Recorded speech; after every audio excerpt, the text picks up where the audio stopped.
And though, the words and the tone that you might be using are having a negative impact on the result that you want, quite often the reason why conversations go south is because we're selling and we're communicating something that we're unaware of. So I'll give you an example of this. When I'm doing consulting in sales, when I'm working with a sales team or a business owner that's wanting to improve sales, the first question I want the answer to is essentially, what are they trying to sell? What are they trying to do? What are they focused on in their sales conversations? And you'll hear a lot of people say, increase sales, pitch my product, and get more customers. So let's say like their focus is get more customers. All right. The interesting thing is that the subconscious is also going to get, now look, there's a double-edged sword here. So if this get more customers is coming from a place of fear, and like I'm also scared of not having enough customers and that's why I want more, your subconscious has put you in a structure where it's going to be focused on the true motive, which is not getting enough customers.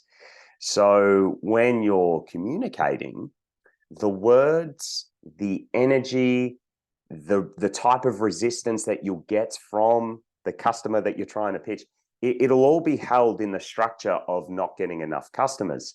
Now, this is this can still work in your favor because you still may get customers, but you'll always be under that structure of not having enough, and that's why you'll always feel like one sale isn't enough, and you're constantly looking for the next, and it just feels like you're always on the hamster wheel.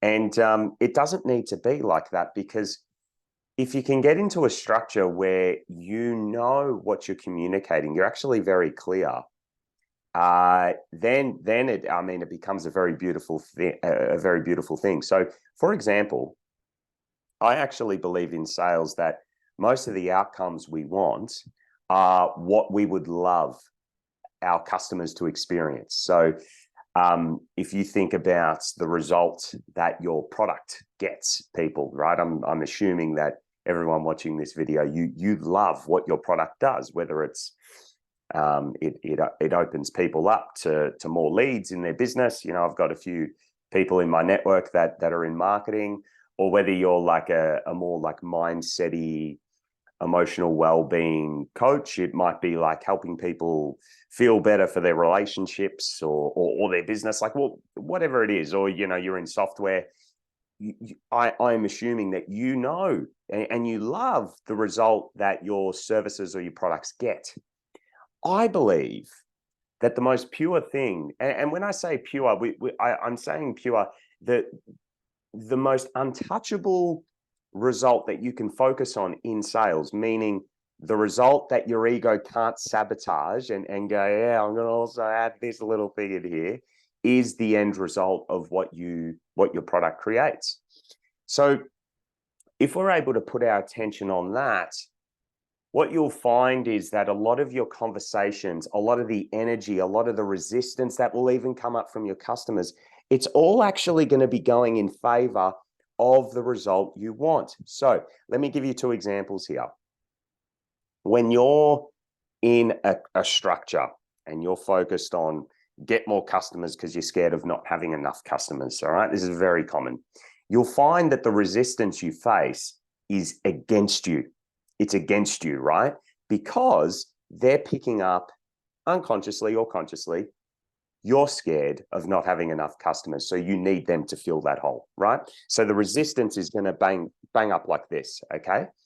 But if you're in a structure of, I want my customer to experience the end result of my product, which is increased health or more efficiency in their business, whatever, what you'll find is the resistance will actually start to resolve in the direction of the end result. So they'll still have price objections. They still may have like partner or the other, but you'll find that the resistance isn't banging up this way against you. It's more going to be like, we're going towards the end result. And now here's the thing. you still may not get the sale. They may go, look, we've decided it's not for us, and it resolves in a no. But at least you're not working so hard to just cut through the bloody thing, right? And this is the powerful thing of structure in sales and communication.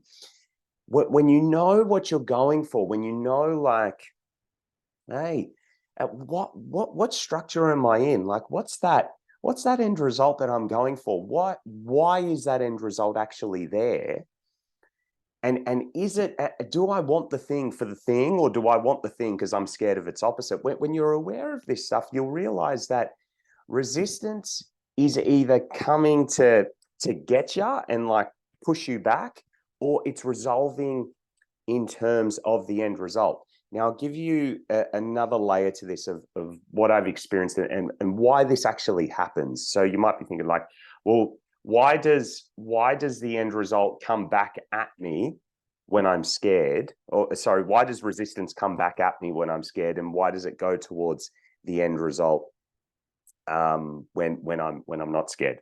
Okay, very simply put, when you are focused on something that is about your own resistance, I'm giving you some gold here, right? So your own resistance is not having enough customers, okay? The customer's resistance has to resolve back towards you. So it's gonna feel like this. You're focused on something that has to do with your own psyche, your own mindset. So the energy is going to come back at you. But if you're focused on something outside of you, which is an end result that your product gets, that the customers will love, the resistance, the energy, all the juice in the conversation has to resolve in favor of the end result that's outside of you, which is that way, which is away from you. So just think about that. Like, what are you making personal in the conversation? Okay.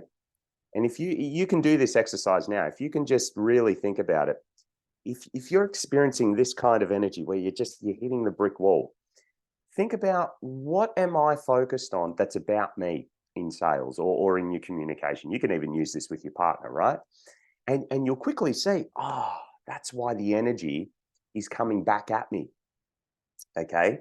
But if you are then able to go, well, what would I love? What's the end result that I would actually love out of this conversation, right? What's that end result?